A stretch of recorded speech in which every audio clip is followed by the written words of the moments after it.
Hi, I'm Mark Osborne, co-founder and COO of Mios Health. Welcome to another episode of Behind the Curtain, where I take you backstage for a tour of the science, technology, methodology, and other elements behind the program we call Reclaim Your Future.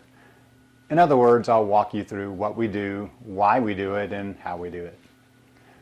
In a previous episode, we covered the topic of age-related cognitive decline, why gradual decline over the decades of adulthood is normal, and some of the key differences between normal cognitive aging and dementia. In this episode, we'll be talking about subjective cognitive decline, or SCD, and why it makes sense to be a little more concerned about it.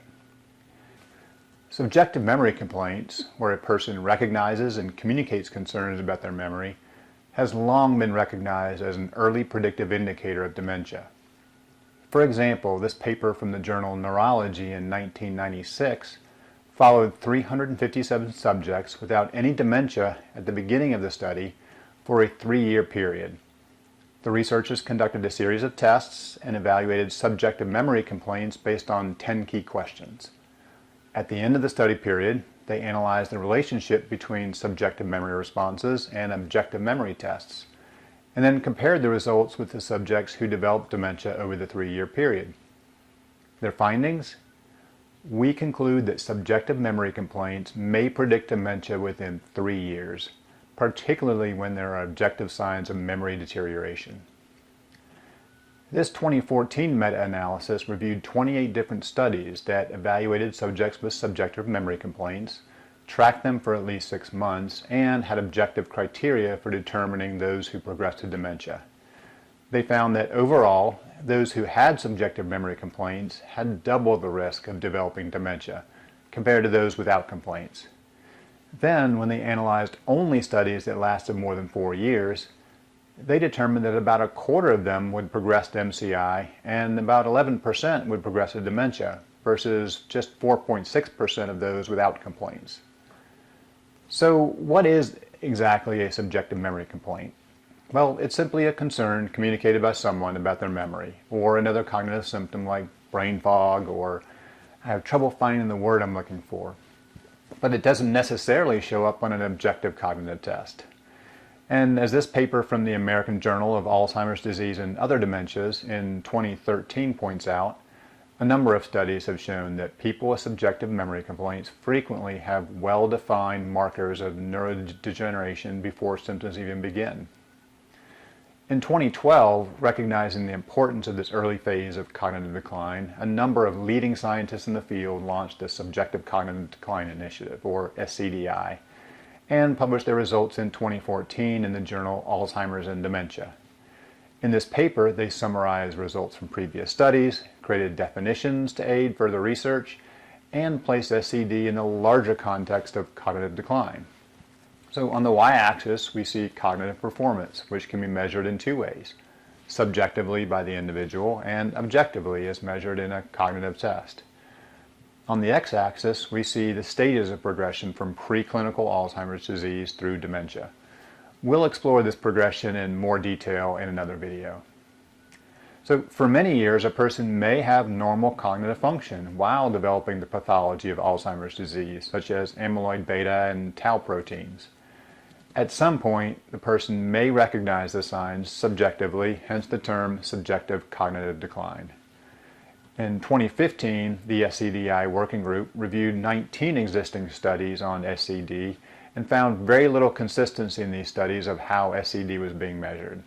So a key output of this working group was the development of a standard set of questions that could be used to assess SCD going forward. Now let's take a look at what's happening inside the brain during SCD. In this very recently published paper in the journal Neurology, the authors place subjects into 3 groups: normal cognitive function, objective SCD, or people with SCD and objective confirmation, and MCI.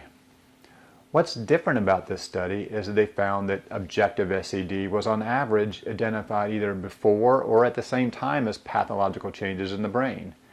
This is an important finding.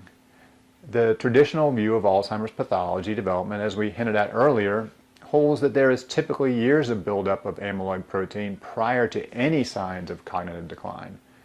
Their bottom line conclusion: objective SCD is a sensitive and non-invasive predictor of future amyloid accumulation and early neurodegenerative changes. In addition to SCD being well established as a significant risk factor for dementia, there are a number of other factors that, when combined with SCD, increase the risk of MCI and dementia even further. In this 2018 paper from the journal Alzheimer's Research and Therapy, the authors identified 5 of those risk factors that had been identified in previous studies to be associated with even greater risk of dementia. These risk factors are feeling worried about one's cognitive decline, the change has occurred within the last 2 years, or in other words, rapidly, being greater than 60 years old, confirmation of decline by a close friend or family member, and being a carrier of at least one ApoE4 allele. Now, we'll cover ApoE4 in great detail in other videos. Now, they term these 5 risk factors SCD+. They found that those with more than 3 SCD+ characteristics performed worse on cognitive tests and had a greater amount of atrophy in the brain.